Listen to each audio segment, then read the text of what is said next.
A lot of horror games just throws the player into some sort of haunted house and tells them, oh, go and have scares. And I'm like, why should I care?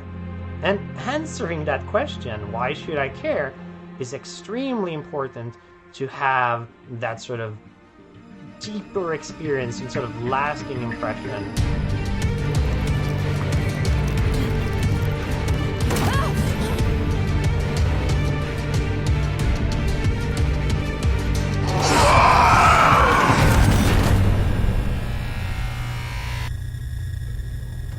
I am Thomas Grip, and I'm creator director at Frictional Games.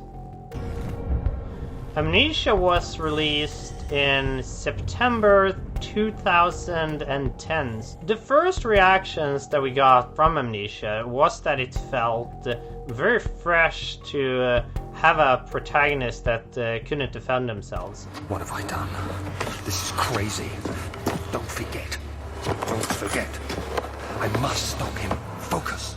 At this point in time, most horror games relied on a combat system or something at least like it. In Amnesia: The Dark Descent, you really didn't have anything apart from running away or hiding from monsters, and you couldn't even look at the monsters. Many other games at the time were really based around shoving monsters in your face. It was a very new experience for players to just listen for the monsters.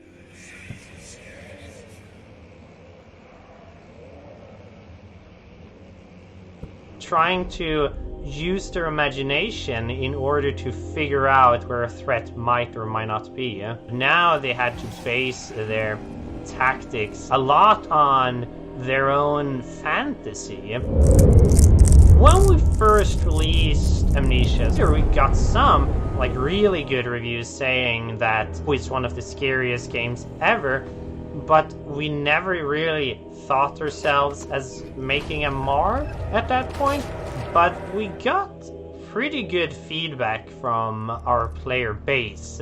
Several months after the release, people were still talking about the game. And not only were they still talking, they were talking more and more about the game. I remember going to Reddit, I think it was 2 or 3 months after release, and seeing Amnesia being on the front page, and then going back a week later and seeing another Amnesia-related front page on Reddit, when we started to get a sense that, wow, we're actually have created something significant here, was one, just the amount of meme material that came out of Amnesia. A lot of people were scared in ways that they hadn't been before, and they were trying to communicate that with humor in various ways. Another way that we saw it was the whole Let's Player community. And there was something with Amnesia that just made Let's Players love broadcasting this game.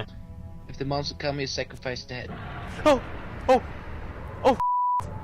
What the No going back now. No, it's coming after me! Oh, What is that? It's the thing that chased us before. In Amnesia, a lot of it is built around the player's imagination. And Let's Players are really sort of performers. They're playing a role as they're in the game. And in Amnesia, it really allowed them to play it for their personalities to come forward. A Let's Player go into a game trying to create something entertaining for their audience. When they come across a scary hallway in a horror game, they start looking around, thinking, oh, what could happen next? Talking out loud about what could scare them and so on. They're working themselves into being frightened. Still can't see worth sh**.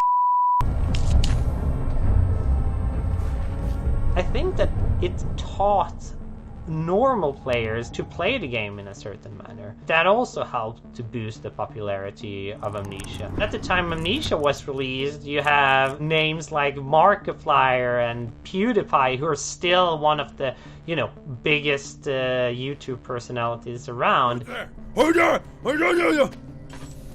shit, they're actually somebody. Go away. they started doing their videos at the same time as we released Amnesia. Let's Players were a crucial ingredient in teaching the audience of just how they should approach the game. There are two main ways of doing horror games. Prior to Amnesia, to a certain degree at least, what you had was horror layer games. The core gameplay is really not about horror, so it's a shooter or it's an adventure game. And then you have like spooky music and jump scares, and suddenly it's a horror experience. So you just take some standard gameplay that you've seen in other games, and you just wrap it in horror. In Silent Hill 2, there is this moment where you go into a room, you see Pyramid Head, which is a very horrible, creepy character, and you then cut to a cutscene. The protagonist walks into a closet, peeks out, and then sees that Pyramid Head walks away, and then the player gets control afterwards. I would have wanted to play this. Why is this a cutscene? This is the best part. This is the horror experience. I want the player to be part of this. We did something similar in Amnesia where you get into a room, suddenly you hear a monster breaking into the room from behind a corner. And the only way to do at that moment is to hide in a closet.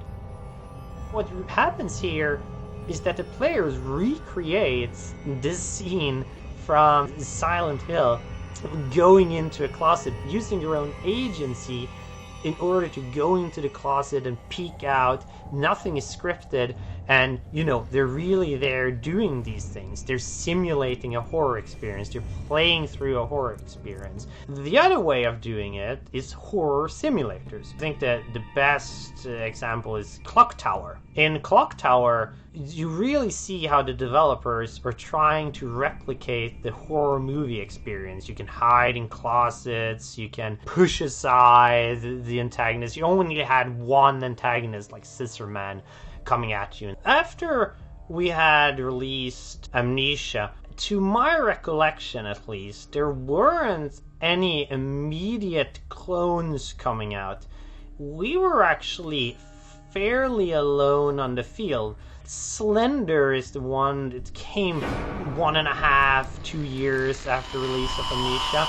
The graphics are not very good, and the gameplay is not very good, but it has really good ambience just from having this very dark environment and good ambient track. It's very similar to Amnesia. I'd say it's even more it's all in your head, but I think we started seeing even more of these Let's Play games.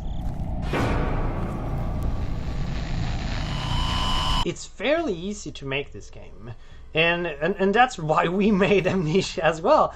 The problem with us for horror game makers is that in Amnesia we relied a ton on the player not understanding the mechanics of what was happening. We had the situation, scary music was playing, there was some footstep sounds heard, the player would go, oh, what is this? They were not used to that. They were used to these sort of things coming when there were actual danger. But then a ton of games starting doing the same thing. I feel a bit bad about saying this. If this game were inspired by Amnesia, which I think they partly were, what they were inspired by mostly was just these sort of moment-to-moment scares. They were not so keen on building a sort of narrative, explaining why the player was there. A lot of horror games that came after was the player walking in was basically a carnival attraction, a sort of haunted mansion attraction, where you go into a room, poof, a ghost pops out. You get a bit frightened by those things, but there's no really deeper frightening about that. I think it's extremely important that in order for horror to be effective, you have to establish a relationship with the player. They have to care about the character that they're playing as. When we started doing the game, we were really wanting to do a horror simulator. We wanted to make like the whole gameplay and scene that the player was captured in, all of that should combine into be a horror experience. It shouldn't just be a shooting gallery that's also frightening. It should be the whole point and focus should be on frightening the player. You have to know why you are doing something, and you have to sort of agree to doing that. Say, for example, that you're playing what's supposed to be a horror game, and your character is an army grunt. Yes, sir. Yes, I'm gonna go in here and do that. That's gonna be so different playing that character from playing someone who feels like a normal person who's over their head in dangers and whatnot and can barely handle it. That's the sort of relationship you have to establish. Going into Rebirth, that's gonna be even more important. Mother of God, what happened here? On top of that, you also need to make sure that you have a storyline that the player can hook into. There needs to be a sort of narrative drive. They need to know why they're going somewhere. They need to share the goals with the characters. My most precious chamber, Daniel, and it lies well beyond the refinery. In fact, it lies beneath the very stone of Brennenburg. By sharing these things, the player gets more emotionally attached, and then when actually horrible things happen to that character, the player is gonna care more. What I want to do going forward in horror games is to try and emulate not just a carnival attraction, but I want to emulate the movie like, say, The Exorcist.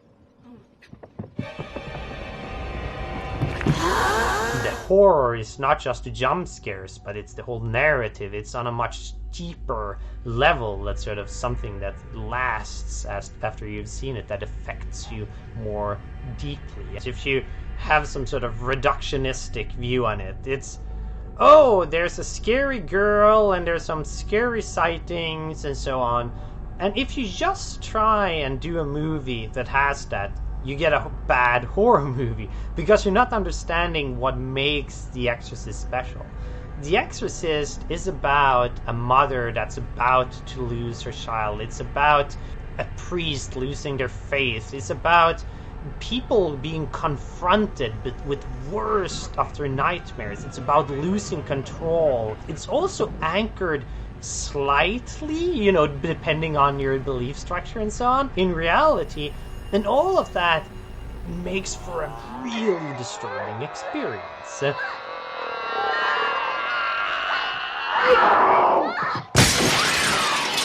What really lasts are these themes, these overarching story bits. And I've always felt that was extremely important for any sort of horror experience. Horror is very interesting because it allows us to talk about very difficult questions in a sort of safe space. You go into it knowing it's going to be frightening, so you're not put off by it being disturbing. Horror movies for me are about tackling the most horrible things that we can have in life, and I think they should. In Amnesia, one of the things that we wanted to discuss there, a big theme, was good and evil. Why? What did I do to deserve this? I mean, it can't be. Do I deserve this? In Amnesia, you're playing as Daniel, who slowly uncovers that in his past he's been torturing people, which is obviously a bad thing to do, but then there's questions arising like, he can't recall torturing anyone, he doesn't like his old self being tortured, is he still evil? That was something we wanted to get across, but the more lasting impression from players was more the moment-to-moment scares, and that always annoyed me. I honestly felt that was a big failure with the game, and that we didn't accomplish what we set out to do. What the hell happened to you?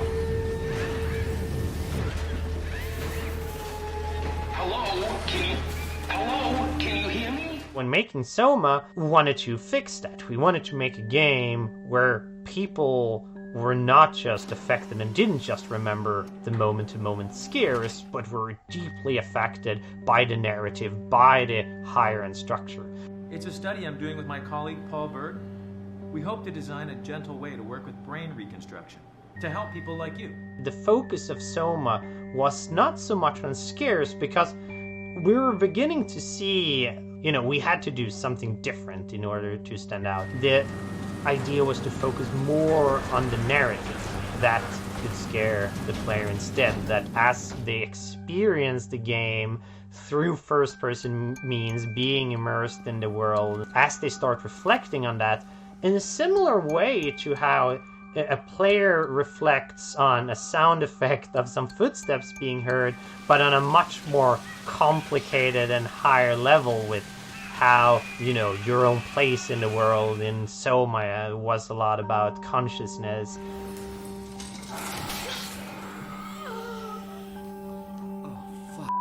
There weren't a lot of games around that time that had that sort of narrative. So in Soma, the idea was to have questions like, oh, should I really care for someone who's trapped in a robot body? Are they really alive? Should I care about life if I find myself being a robot? Is there a soul? And these things are not easily discussable in time spans where normal gameplay mechanic happens. So normal gameplay is like on seconds or possibly minutes. These things take hours. It was a big risk for us if players would care about these things and if they would help make the game enjoyable. Then in the end, it turns out that you can actually make a game like this. The intent with Soma was not making what I call like a horror layer game. The idea was that the players should be thinking about these deeper subjects as they play. That was the core intent with the game, and trying to pull that off. Everything else was secondary. Can't you run a diagnosis or something? What was that? No, it's just... Why was it still talking?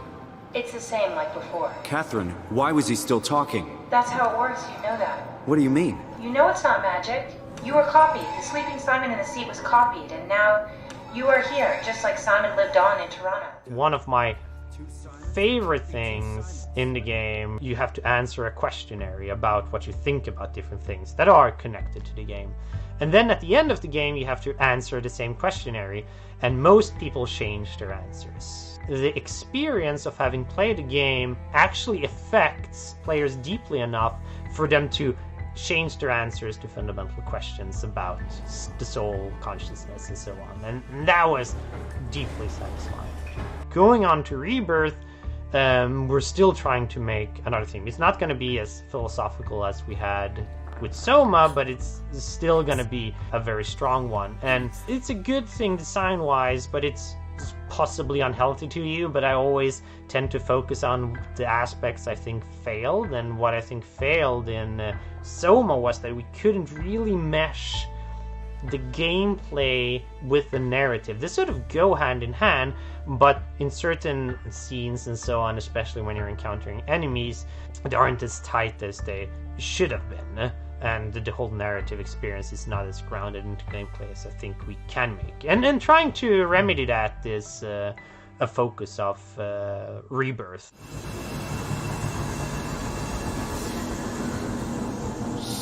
Technology is not so much making the shiniest game possible with the latest features. We're actually trying to make the biggest and sort of highest production value game that we can on being a small team. Our approach is not to squeeze everything out of these and having the best graphics, but thinking about how can we utilize this to have like graphics that look good, work well for the game, but that we can actually do fairly fast.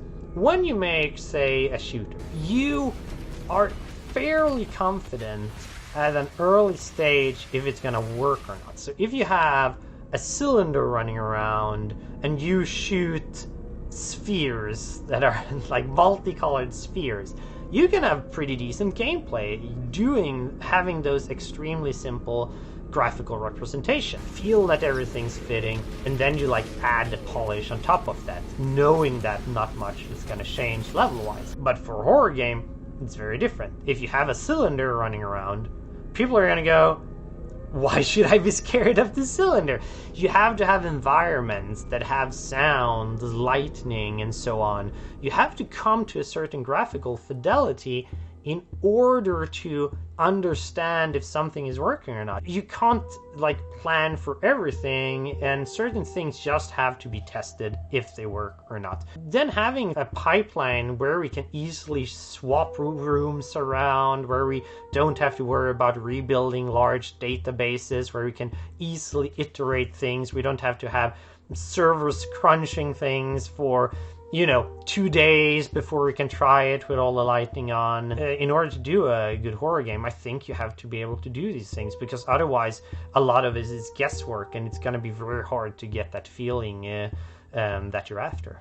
So another use of technology that we didn't have before is like how cheap the video and bandwidth are. When we play tested Amnesia: The Dark Descent, we basically only had written feedback. Now what we can do instead, or we could do before the whole corona situation happened, we could get people, sit them down in our office, record their face, and record as they're playing. Interestingly, all of this technology is streamer. It's made for YouTubers, people playing Amnesia way back. We're using the exact same technology that they're using now in order to do playtests. We are recording them playing, so just seeing how they react in different situations. We have their reactions on top of this. So if they're, say, walking a corridor, what we're going to be seeing in-game is just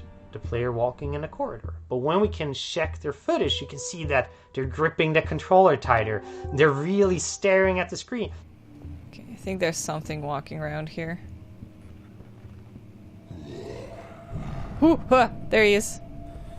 He's right where I want to be. They're obviously frightened about what's going to happen next. Something that would be extremely hard to know just seeing the gameplay footage. So having their facial expression juxtaposed with the gameplay footage is extremely valuable for evaluating what's happening in the situation. Success! Players, they articulate as they play, like they talk loudly, and I think that doing this feels more comfortable because people are so used to seeing people on YouTube doing it. You have a culture where it's people know how to talk openly about what they're currently experiencing. So that's really great for us as well, because people enter rooms and without really losing themselves from the game are able to articulate. He's there. Oh, he's right there. Alright, well that's just freaking great. So they're sort of having this sort of stream of consciousness, and it's almost like you have a tool where you can see they're actually thinking from moment to moment. But I think that if you were to sit someone down, or a bunch of people down 10, 15 years back, they wouldn't at all be talking as much. And I think that's really cool. So that's part of it. It's technology just being able to record all of this, and in order to make like a really effective horror game that goes beyond just jump scares, you need to have this whole package, and you need to have the player engage on more than one level.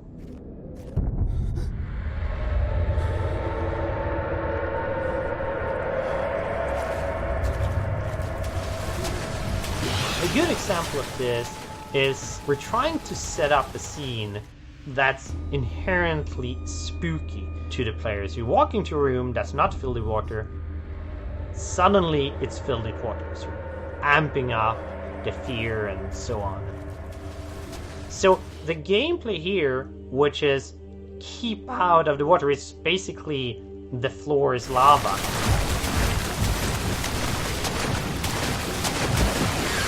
When we started making the water lurker sequence, there was a design document. The design document said there were going to be tentacles that were coming up and chasing the player.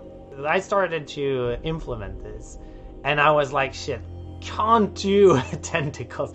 Like, we have no one to animate them or anything, have to come up with something else. I had water splashes though, those were already made for other reasons. So I was thinking, oh yeah, could be an invisible monster. And again, a lot with the imagination. It's all pieces connect to having this sort of horror experience.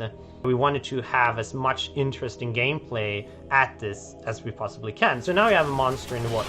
What else can you do? So the player walks to the end of the room trying to get away. Oh no, the gate is closed. So you're constantly adding tension to this. And as you pull the lever, the door is only going to be open for a short amount of time. And in order for the player to go quickly to this door, you have to run a bit in the water. But then in the water, you have this invisible monster chasing the players. And the player has to jump into the water, which is the worst pace possible, and to spin this really slow wheel. And all of that combined with this invisible monster, which you're not sure what it is, which is really good for fear, has the player constantly confronting the horrible aspects of being in the water, trying to move quickly, and all of that sort of combines into making one horror experience. One sequence in Amnesia Rebirth we had as an inspiration, which is one of my favorite gameplay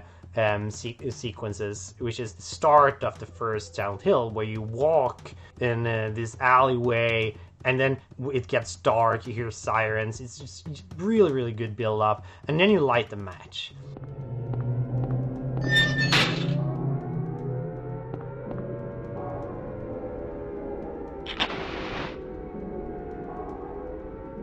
We have now so you can light light sources that we had in, exactly like we had in Dark Descent, which is basically you have a bunch of matches, and then or tinder boxes in Dark Descent, now it was matches, and you just click on a light and it gets lit. But that's not how it works in a horror story, right? So if you think about how would a horror movie do this? Well, the protagonist would first light a match, which serves as a light source. And when you've lit one match, you can light several light sources. So this allows us to have like a table full of candles. It gives that interesting sense of shaping the environment to your own benefit in a very simple way by just lighting. Then you can also use that as a light source, which is really intense in a way where you're in a very dark space, there's no other light, and you know that just as in the old Dark Descent, being in the dark is bad for you. Then the player is thinking what might be beyond there in the darkness, because you sort of, when you light a match in a very dark place, you have this sort of wall of darkness surrounding you. Hey, wanna play hide and clap? And if you just stand still thinking about that, the light sort of burns very slowly, but the moment you start moving, it burns faster. So you're stuck in this position. You want to stay longer in the light, right? But then you can't move, and then you have to think about what might be out there. It's a catalyst for the player's fantasy to run wild. And that's something that sort of worked very well, and that's one of those things that I think is a very good evolution of our previous systems. We want to build on emotions and give more freedom to the player to play around and to frightening themselves. And being able to light a match in the dark and then go around lighting places is a very simplistic thing, but it adds a lot to the feeling. It also adds a bit of tactility to it, which is something that I think is a big part of Amnesia, in that you have to open doors in an analog fashion, you have to pull levers. It builds immersion for the player and connects them to the character. Amnesia Rebirth is built with Soma's engine, which is honestly an old engine, but it's also an engine that all people working on the team knows, and we can really crunch out these things fast and to a high quality level. Being able to iterate and to be able to do a lot of things, and almost every place you're in Amnesia Rebirth is a new environment. We're constantly changing it up for the player to not know what's gonna happen next. You have to constantly think about narrative things that keeps the player going. Do not allow yourself anger. Do not allow yourself to fear. But you must try to keep calm, or it will get worse. You understand me, Tassi? if I say that you have a game where there's monsters that are gonna eat you, and if you get eaten, you have to start all over. Okay, shit, I care about not being eaten on a mechanical level. I don't want to do that.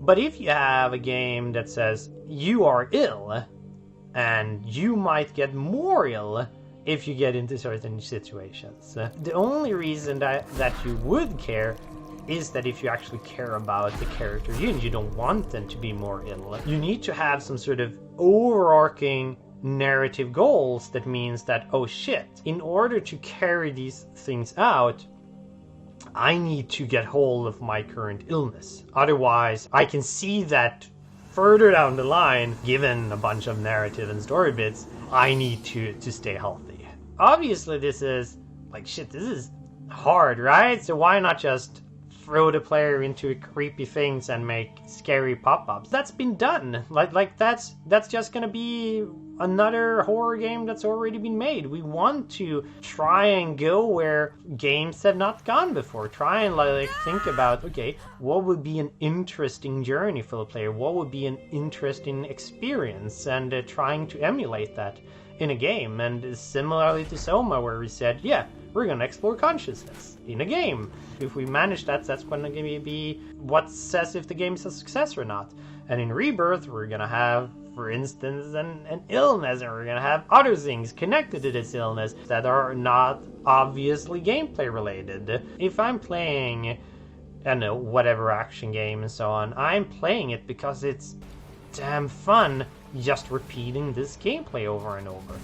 But in a horror game, it's like, shit, I am frightened now. It's not pleasant being in this situation for a longer duration. So you constantly have to think about ways for the player to, well, if you just push forward, it's still an exciting experience. Find more light. Ah, I feel so much better in here. Almost everything that you see in the game is possible to interact with. You see a rock lying around, well, you can pick it up, you can throw it around. A lot of these interactions are totally, from a gameplay perspective, useless. But from an immersion perspective, they're extremely important. If you go into an environment, the moment you can pick up something lying on a table, be that a box, a hammer, or whatnot, and throw it at that's gonna put you deeper into the game. And it's something that I think I miss in a lot of other games, but I think is really helpful for horror games to get across. Another thing you might want to do is that you know there is a creature and it reacts to sounds. You want to throw something. You throw something, you see a shadow running past and like, oh shit, okay, I can go in that direction now.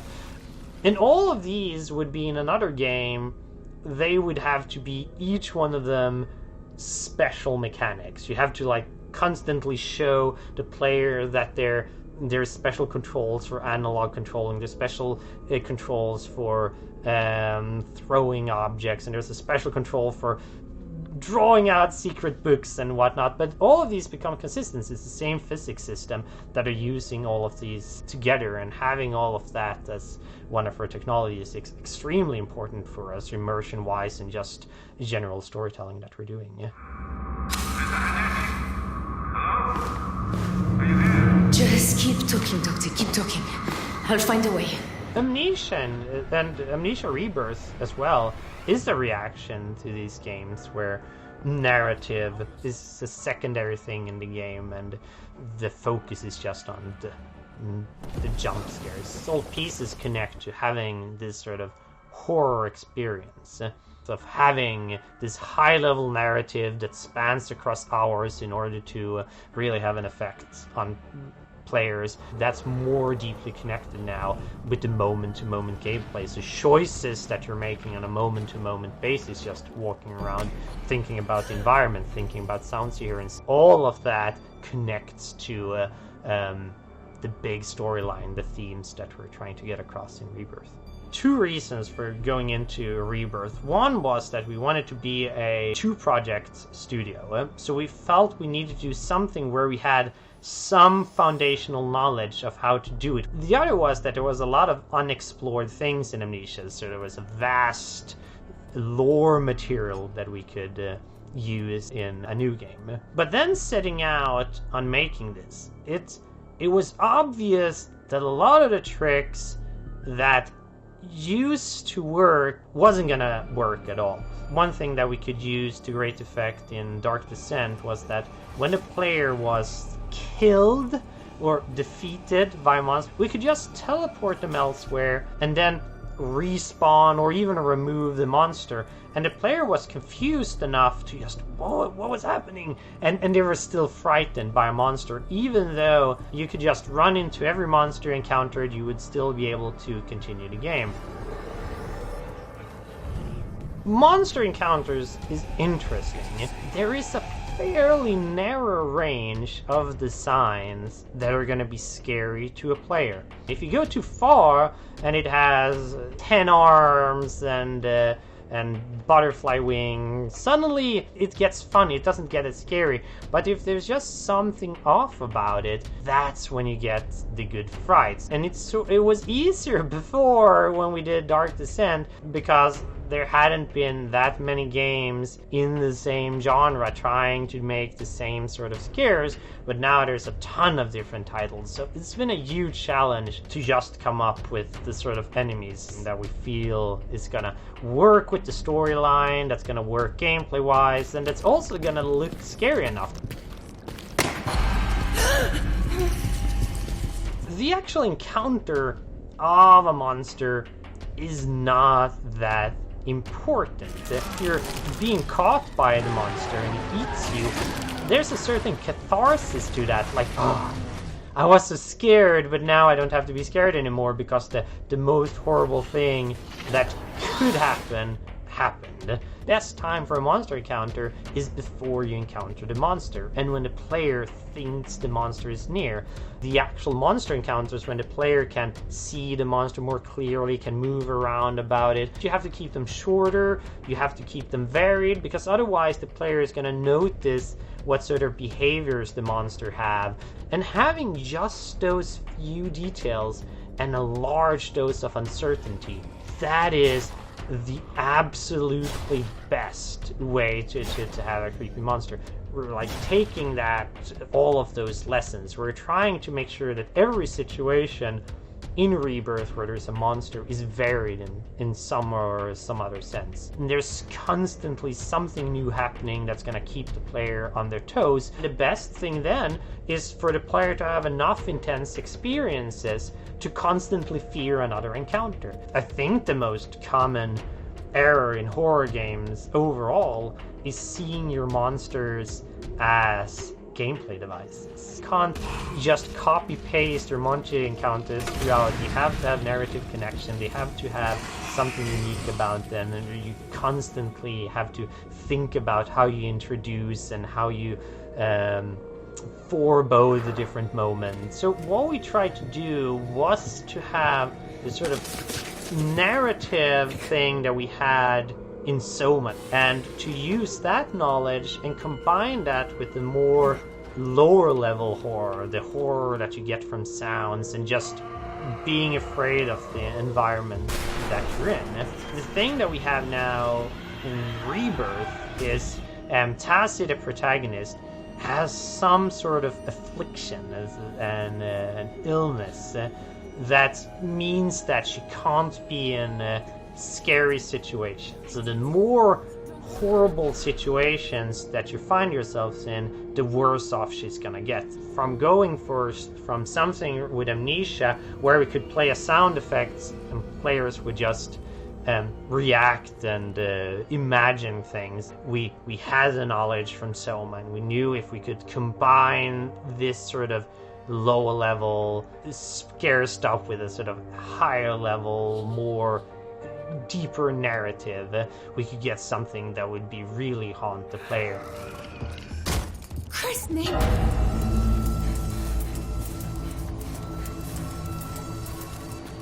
We're making a game that is interesting for Let's Players to play, but that's just because we have this sort of, the narrative and gameplay are very tightly connected. But obviously we don't want players to watch Let's Play and then feel like, oh, I've had my fill. My hope is though, and this is where I'm really seeing the challenge for this game and for the future, you want to have something where the player watches a Let's Play and feels, well, I want to experience this. When you're watching a Let's Play of Amnesia Dark Descent, the major emotion that people have is not fear, it's laughter.